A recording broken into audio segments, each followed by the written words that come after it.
This is a podcast or something like that. That is a podcast or something like this. Okay, I've always wanted to start the episode like that, and I think we're all very glad that I did. Hello and welcome back to Verbal Journal. This is episode 13, if I'm not mistaken. Let's check that really quick in the database. Episode www.verbaljournal.gov. Yeah, episode 13. Fantastic. Wow, what a day it is going to be and is currently. It's around noon. Actually, it's 1 minute before noon, Eastern Standard Daylight Twilight Time. And this is about when I like to record the podcast. I actually almost was not going to record a podcast episode today because I was going to be traveling. I was going to be doing a quick day trip and doing a family thing, but it got changed. And instead, I'm here at my apartment, and I am recording a podcast episode and doing other things. This is not all I'm going to do today. This takes about an hour, and then I chop it up, cut it up, into tiny bits, exported it. I don't know why I just said exported it. No, I chop it up very slightly, only usually one or two very small edits, like if I go to the bathroom, cut out some time or something. And then export it into the computer's hard drive, and then put it onto the interwebs for you to enjoy, you whoever is listening. And we do not actually have many people listening. This is not one of those podcasts that has like an audience, so to speak. Speaking of which, let's check the mailbag. We have a tradition of checking the mailbag at I can't even say it, verbaljournalpodcast@gmail.com, where you can send in a message if you'd like to give a comment on the podcast or a question. We've gotten two messages historically, but we have not gotten any this past week. And I'm not being humble when I say no one listens to the podcast. I'm just being real. We're in the foundational stages of the podcast where the audience is just oneself and one's coffee. Let's take a quick sip of coffee. Coffee sips are hard because they're like just short enough that I cannot edit them out, but they're a little like if this was a scripted video, obviously they'd be taken out. Even breaths are taken out. But yeah, I don't know. Coffee sips are like 4 seconds, so I don't know. It's kind of a significant amount of silence, I guess. Write into the podcast at verbaljournalpodcast@gmail.com and let me know if I should have edited out those coffee sips. Maybe the email address is too long, Maybe it's too long of an email address. Last episode was it was great. It got really good. The beginning was bad. I was like, that wasn't the best way to start it. I just like dropped into this thought I was having about the YouTube channel. It was sort of not... It was relevant to stuff we had been talking about, but it was a little abrupt. So that's a little self-criticism that I think is valid. So anyways, today I'm happy to be at my apartment. I'm happy to not have to. I was gonna like do this whole driving and everything. So it's kind of nice to be just hanging out, even though I will miss seeing my family, of course. Who doesn't always love seeing their family all the time? I think we all enjoy that. All the time, no matter what. I think that goes without saying. So what else? So today, one thing, I tried to wake up early to check out this chess game. The World Championship of Chess has been going on. Today was game 10, round 10 out of 14. And it was over before I got up, actually. I don't think I got up for my alarm. I think I did like a 7 a.m. alarm. It was probably still going on then. I forget when I finally checked. but it was not going on by like 9 a.m. But if let's just check out I'm just gonna go through it really quick. It's gonna be weird because you're not gonna see it, but I'm just gonna react to see what happened. Wow, Ding played. So Ding is down one game in the championship. He's down one game to Nepomniachtchi, the Russian. Ding is Chinese. Not that their nationality makes a huge difference, but that's part of the story, I guess. I just took a bunch of coffee sips, so much that I did actually cut them out. I wrote down the time code and I edited them out because I knew I actually wanted to just chill out and take a few sips of coffee. Okay, so this chess game, I'm just looking at the players' ratings, and Ding Liren, who's down a game in the match to Jan Nepomniachtchi, because he has one more loss than Jan does. But his rating is lower too. I thought Ding was higher rated than Nepomniachtchi. They're what? 2700chess.com was like taking a second to load. It was super weird. Wow. Yeah, Nepomniachtchi's world number 2. Did that happen during the World Chess Championship? Wow. So Alireza Firouzja, I haven't seen him play in a while. He's world number 3 now. And I remember when he got above Ding. I guess he's just been chilling at world number 2. So Ding's at 2784. Still 9 points ahead of Hikaru at number 5. And 9 points is a lot when you get to be this level. It's really, hard to earn another point of ELO. But Jan Nepomniachtchi has been rising in his ELO. I'm sure this match with Ding, he's beaten Ding several times. He's lost twice, but he's won, 3 times? Is that how it's gone? I don't even care to look it up right now, but it's something like that. And yeah, it's been a really good tournament. So let's check out this game really quick. Okay, so Ding played the same opening I play, the English opening. Oh, wow, what the fuck? There's been so many interesting piece trades and sacrifices. Wow. White just gives up a knight for a pawn in the opening, but then gets a knight back, I guess, necessarily. Oh, yeah. This must be a known theoretical opening because it's so specific and forced. Wow. And then they just duke it out. Wow, it's a really fascinating game. Even though it ended in a draw, it does not seem like a boring game. I don't know if they knew all the theory and I just don't realize that it is actually a boring game. Oh, no. Wow. And then White ended up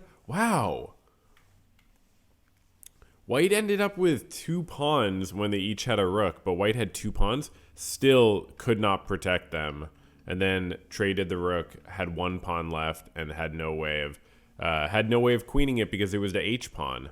And both players know, even I know at my level, if it's just the kings on the board, which pawn you have is very important. H pawn being one of the ones, I don't know exactly all of the theory, but the H pawn is the only one I know about.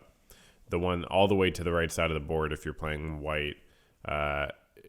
You can't get a queen with that because the black king can just go all the way in that back right corner on H8. And you'll never be able to get them out of that corner. So interesting game. And maybe I'll try to catch the one that starts tonight at 5 a.m. my time because it's in Kazakhstan. Anyways, okay, so that's the chess update. We did the mailbag. I said no one emailed in, so if you're listening, feel free to do that. You don't have to. Okay, the other thing we do every Verbal Journal podcast is I look at my weekly report on my phone of my screen time. So my weekly report is I had a big up week last week, I believe it was, right? It was almost double. It was an hour and a half or something. This past week, I just had 44 minutes of daily average screen time on my phone. That's 33 minutes less. Most of that was split between Lichess and messages. I also used YouTube for an hour in the past week on my phone. I used it for many hours on my computer. And so what did we learn? I don't know. What did we learn? Yeah, speaking of chess, I saw this post online about the average accuracy of chess world championships over time. Someone graphed it out somehow. They figured it out. And they calculated accuracy by average centipon loss per move, which is how I, would think. Oh, I'm being arrested. Hold on, I'm being arrested. Yeah, average centipede loss is definitely the way that I would talk about it, and the way I do talk about it in my chess analysis, because that's just the most concrete for me to understand. Even though I guess a centipede, I don't really understand how they calculate that at the end of the day, because it's not like pure material. Like you could have equal material and still have centipede loss. Obviously, that happens every game, so I don't really know how it works. But anyways, this graph, according to this graph, which has the Lichess imprint, so I don't know if it's official or yeah, it probably is. It says that average centipede loss has like consistently gone down since 1880s World Championships of chess. Like those were an average of like maybe 60 or 70 centipede loss, which is really not considered good nowadays. And then now we're down to like 25 or 20-ish average centipede, which is extremely, extremely good at a high level to be able to play with that level of accuracy against a good opponent who's going to be posing you difficult problems. And it's, yeah. And there's, that's a big, it's a range, obviously. It's a range. So updates related to the video making process are I've made a lot of progress. I'm currently well into the editing of this video about the television series Breaking Bad. I've edited 30 minutes so far of video content product. Right now, the video plays for about 30 minutes of me talking in clips from these TV series. And I think it's pretty cool. I'm really happy with how it goes when you push play.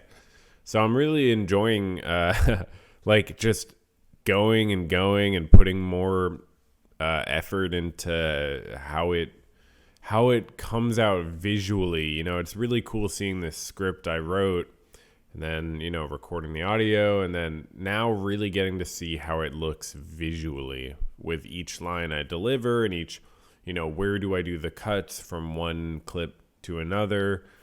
How do I pace the footage I'm showing? I don't know if I mentioned this last time, but the total amount of footage that I got from Breaking Bad and Better Call Saul was I think 10 hours. Or something, it was either right around that or more. It was like a lot of footage. So and I've gotten more since then. When I realized I need different footage for a line I delivered, or something like that. Because as much effort as I put into gathering the footage, I did it knowing you can't get everything, and you are gonna have to go back in and grab things. Of course, that's part of the process. Anyways, it's really great editing it all and seeing it come together. There are parts where I'm not specifically talking about the shows, and I have to figure out sort of how to visually represent something related to what I'm talking about. So that's posed some interesting challenges that it's always fun to say, okay, how am I going to tackle this one? And yeah, we were talking a lot about art on the last few episodes, especially last episode, reading a scholarly article about the differences between scientific research and artistic research, I believe is the way they phrased it. And I've just been thinking about why certain things feel more artistic to me than other things. And yeah, I don't know. It's been interesting. And one thing that I was thinking about this week to sort of follow up that conversation, I know we talked about that scholarly article about artistic research and so on. But one thing I was thinking about this week was YouTube, okay, so is every YouTube video equally artistic? I don't know. It's a weird question. It's probably not a good question.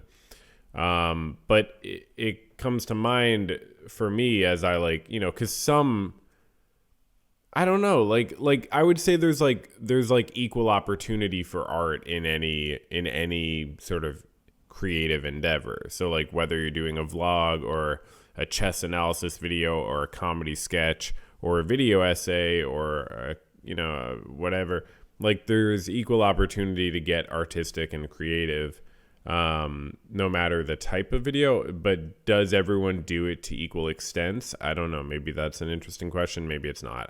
Maybe it's not. But everything I like is art and everything I don't like is not art. No, I'm just kidding. Yeah, I don't know. I mean, yeah, I really did love that article last week that sort of talked about how it has to do with like specific ways that forms are manipulated, or like whether people are kind of creating their own forms or whether they're going by pre-existing forms is like one thing I sort of took away in this conversation about, how artistic things are. But specifically with YouTube, I was thinking about thumbnails and like how a lot of channels that make like really interesting stuff sometimes use like the exact same thumbnail for every not the exact same. Like, okay, so everybody knows the rules of like what makes a thumbnail work. So some people will just like say, you know what, I'm committing to my branding. I'm committing to this one. And whether it's like a big face, like YouTube obviously loves the thumbnails of big faces and stuff, or it's like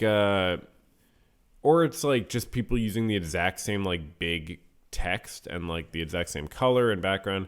You just see, I mean, it's one thing to have like a theme, and it's another to have like your brand be stamped on every single product to like an absurd degree. And yeah, I mean, I'm not gonna like name names. I don't have any at my disposal, but you run across it all the time on YouTube where you see a channel. Sometimes a channel I like, sometimes a channel I don't necessarily enjoy their content, but they have every single thumbnail be like way too in the exact same alley of style and so on. And so I did sort of think about that in light of what we've been talking about with the idea of like how, like, what does it mean to artistically represent like your creative work versus creating a sort of like content product.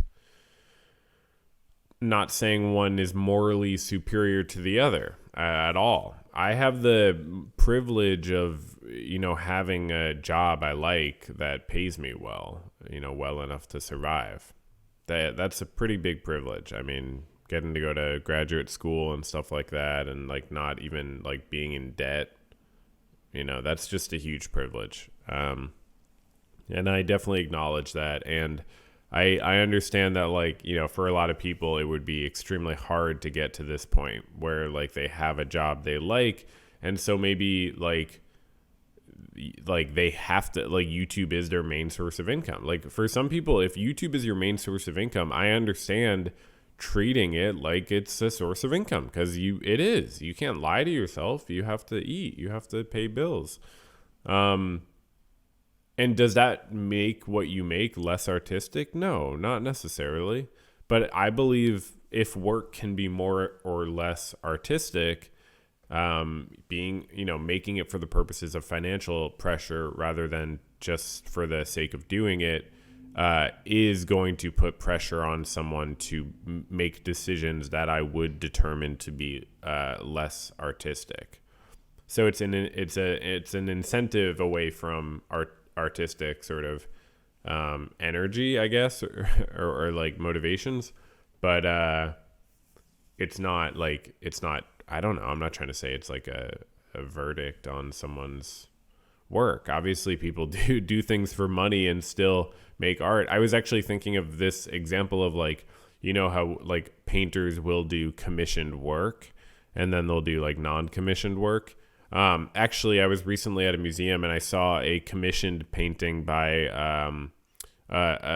Salvador Dali, who's an artist I like, or I have liked historically, and I know a lot about. And so I had never seen this one, I don't think, or maybe I had, but it was good and stuff. I mean, I just overall was like, okay, I mean. If you're gonna see a Salvador Dali painting, seeing a commissioned painting, like just some rich person he painted, you know what I mean? And it's like, okay, well, that's nice, like for them that they got that painting done of them by Salvador Dali.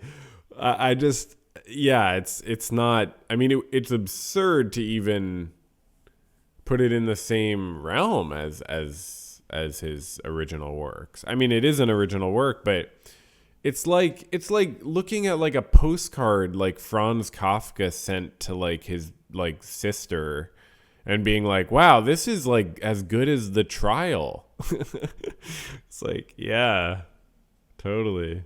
I mean, even if it was just as long, which I'm sure he sent some pretty long postcards.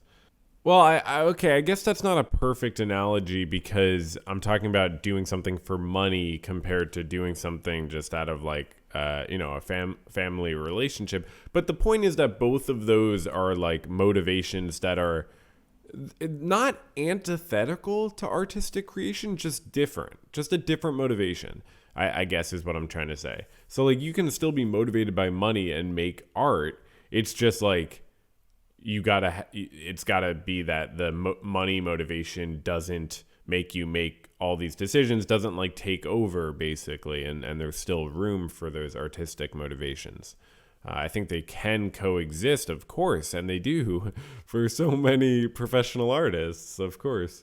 But yeah, I think so. What's the difference between being a professional artist and being a professional content creator? It's none. I mean, there's none. It's just a matter of gradation in how, and I'm, I guess I'm saying that, yeah, I mean, it's subjective. Ultimately, it's totally subjective. Yeah. Like to that determination I'm talking about of like when you consider something less artistic, like that's subjective just in the same way that like even determining the quality of art, like even determining, if art is good or bad, like that's the same idea as trying to determine if it's even art, I think. Like, yeah, right? I mean, isn't this like what modern art teaches us? I don't know. So anyways, that's a little ramble. What else? Yeah, so thumbnails, blah, blah, blah, commissioned art, yeah, yada, yada. But yeah, another thing with that is like, okay, so can there be shows, like TV shows or movies that are not art? Like, is that incoherent? Like, is everything definitely art if it's, for example, a TV show or a movie? Or can there be like just films that are not art? What would that mean? I mean, I'm sure there are directors who'd be like, no, my film is not art for some, reason. But I mean, that's probably pretty somewhat rare. It's more that people just wouldn't think about it as art, but like, what would it mean for a show or a movie to not be art? I guess now that I really say it out loud, like I wrote it down. I write down things throughout the week if I'm like, oh, I might want to talk about that on the podcast. But now that I say this one out loud, I think it's pretty fair to say it's hard to think of how a show or movie could be not art. I think it would just be bad art. I can't really see how like, say like, I mean, even like a reality show I would dislike, wouldn't that still be art? I mean, it's just like, I mean, you could still talk about the qualities of how a work does or does not like, push sort of creative representations that would make it more artistic. But yeah, I now that I don't know. Yeah, write into verbaljournalpodcast@gmail.com if you have an opinion. I don't actually know how a show or movie could not be art. So that's the answer to that one. Okay, I left myself a YouTube link here. Oh yeah, it's a video by the Vlog Brothers. Good morning, Hank. Oops. Which is a channel I subscribe to, and it's called Maybe Art Only Needs to Be. Am I allowed to just play it on the podcast? Let's check it out. It's Tuesday. After all the excitement this weekend, I feel like we could use a little peace and quiet, so let's just make some pottery today. Cool. Those birds are some good paid actors. By the way, please don't correct my pottery technique. I'm not trying to be good at pottery.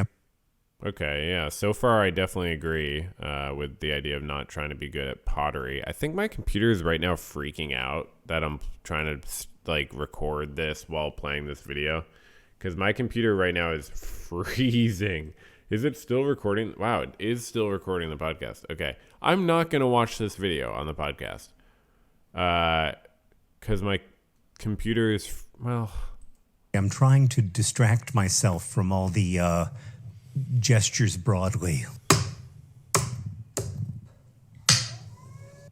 Okay. This video is from 2 months ago, so yeah, there must have been some unpleasantness going on.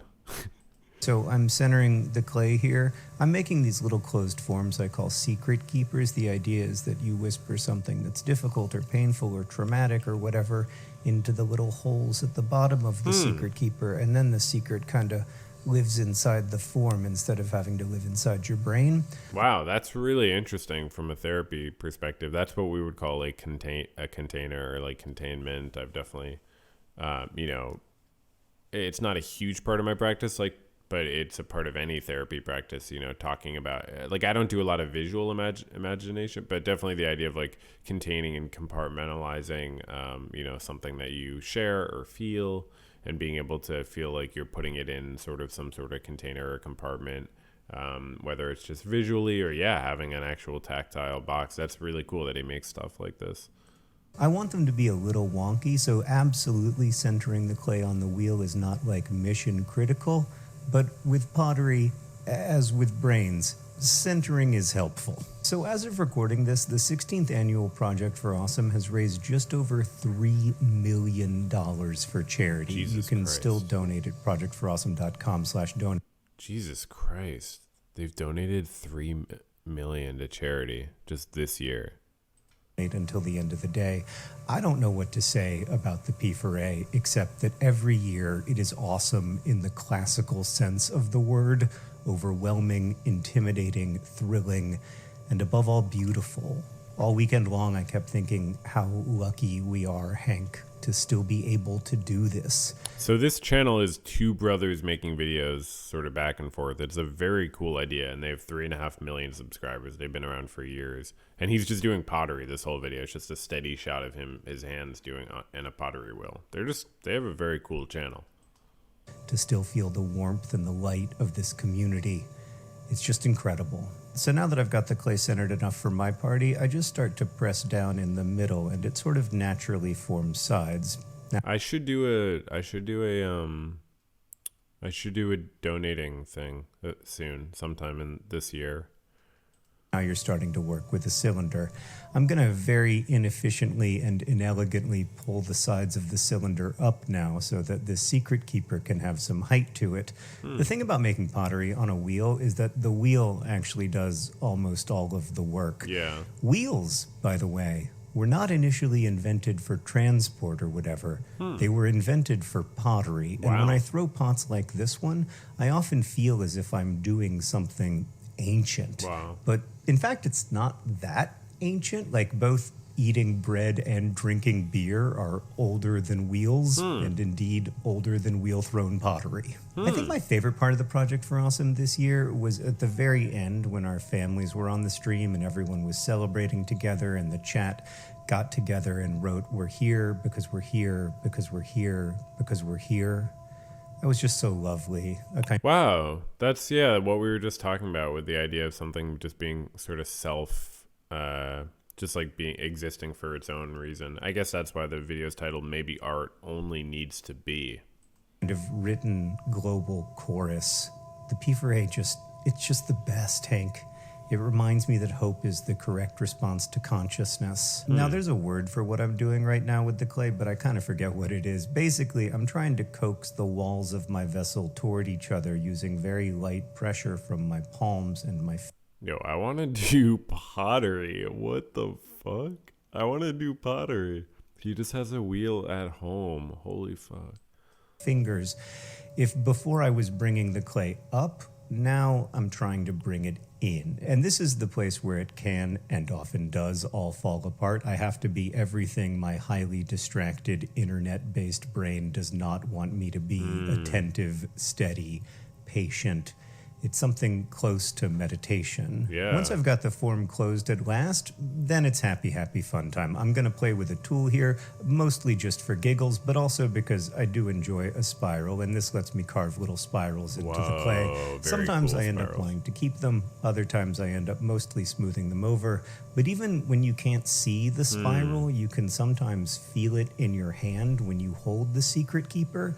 And I like how some things that cannot be seen are nonetheless felt. And then once it's done, I take it off the wheel and bring it over to dry with its friends. I used to think art had to be great to be worthwhile. Now, I only think it has to be worthwhile. Hank, thanks for 16 amazing P4As. I'll see you on Friday. Wow. They've done 16 of those projects for awesome fundraisers. And they raised $3 million this year. And they just fucking make cool videos as two brothers and send them back and forth. And hundreds of thousands and millions of people watch them. Very, very cool. And then, I mean, it really reminds you, like, just a human being expressing themselves is art. Like a human voice talking and just communicating intentionally to be heard by an audience. Well, I don't know if that part's necessary. It doesn't have to be for an audience, but just intentionally communicating in a way, like, that's art, of course. And then, being able to watch pottery and hear the reflection on pottery, but just, a person, like this podcast would be art, to have me just talking like this. I don't know. I guess when I journal in a book, I don't necessarily consider it super artistic. So this isn't like the most artistic thing, because in a way it has a lot of that recording, just documentation vibe, that doesn't necessarily feel artistic. But when I get very jokey or I sort of improv a situation, that's when it feels most artistic to me. And yeah, I guess if I didn't say this a few podcasts ago, I guess, the Breaking Bad, Better Call Saul videos, videos about media, the Willoughbys, fucking the Nietzsche movie, like whatever, like Immaculate Conception, like all that stuff, it has artistic moments and it has non-artistic moments. Yeah, I guess I did say that. Yeah, I talked about didactic, stuff, or when I'm just, but it's also like if I'm just describing something, I mean, you just weave in and out of sort of the artistic mode. Yeah. What I was just saying sort of made me think of like flow states, and then flow states made me think of 2 nights ago I won 9 chess games in a row, and came in first in a blitz tournament of 150 people on Lee Chess at 11 p.m. on, I believe, Friday night. It was so dope. I literally won all 9 games. The tournament, you could just play as many games as you can in an hour, and I played 9, and I won all 9. Second place won 7 and lost 2 out of 9. And I won all 9. Like, that's just insane. I've won 12 games in a row before, but those were 10-minute games instead of 5-minute games, and that was a long time ago. That was several years ago by this point. So winning 9 in a row was wild. Coming in first in a tournament, it was an under 1,500 tournament, and I was like 1490, so I should get in the higher end of things, but coming in first is so cool, and I love these arena tournaments on Lee Chess. I'm going to do more. I want to do more streaming too. I just I got to motivate myself to do it, and I have so much editing now to do, so there's so much else to do. Yeah, I say I probably have 50 hours of editing left on this video. So it's gonna be like 2 weeks. I mean, like it's gonna be a little bit, but I am getting more views on the channel. Just things are picking up slightly. It started happening before season 6 of Better Call Saul came out on Netflix this past week. Like just before, a few days before views started rising. So I think last week I said I had 30,000 views in the previous month. This week, 1 week later, I have 40,000 views in the previous month, meaning like this past week was getting a lot more views than the corresponding week, I guess 4 weeks ago or whatever it is. So that's cool. I mean, more people checking out the videos is always good. But yeah, I'm having a great time working on this new Breaking Bad one, and just like putting it all together, and put in the artistic parts with the more explainy parts, and trying to make it into this whole sort of like, it's really going to be feature length. I mean, it's going to be a feature length video essay experience. I hate to say. It will. No, I don't hate to say. I'm very excited to say. It's just hilarious. It's a big joke. I was telling my friend about it, and I'm like, it's basically, in a sense, a joke. To do something like this. That's what makes it so fun. Like, it does not need to be done in any way. And that's what's really fun about it. Okay. So what else do we have to talk about? NBA playoffs are going well. They're very interesting and fun. Yeah, baseball's going on. I got my fantasy league. I did end up winning that matchup last week where I was like, oh, it's so close and I got to win. I did end up winning that matchup. But I might end up losing this matchup this week, today. It's coming down to the wire. I'm down, but there's, the games have not even started, and there will be many. Oh, they have started actually. Which game has started? Oh yeah. Phillies. Kyle Schwarber's already got a walk. Good job. Good job, Kyle. So yeah, it's going to be interesting. I'm down 25 points, but you can easily get that back with a little luck. So we'll see. I will keep you all posted. I know we have a lot of people really concerned about how I'm doing in my fantasy baseball league. I hope you enjoyed listening to the podcast today. I don't think there's anything else to talk about. I'm going to get on with my day. And I hope you do too. I want you to have a fantastic rest of your life until you listen to the next podcast episode, and then afterwards as well. I just mean, I can't really. I guess what I'm trying to say is goodbye. Okay. So yeah. Goodbye. This is a podcast or something.